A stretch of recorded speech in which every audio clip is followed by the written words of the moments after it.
கண்ணன் கோவிலில் துயில் கொண்டான் இரு கண்ணம் பொழிவிட நகை செய்தான் என்னை நிலாவினில் செய்தான் என்னை நிலாவினில் செய்தான் அதில்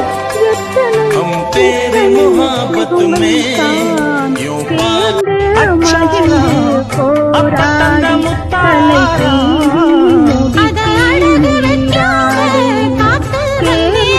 மகிழ்ந்து போராடி தலை சீவி முடித்தே நீராடி கன்னத்தை பார்த்தேன் முன்னாடி கன்னத்தை பார்த்தேன் முன்னாடி பட்ட காயத்தை சொன்னது கண்ணாடி மலர்கள் நனைந்தன பனியாலே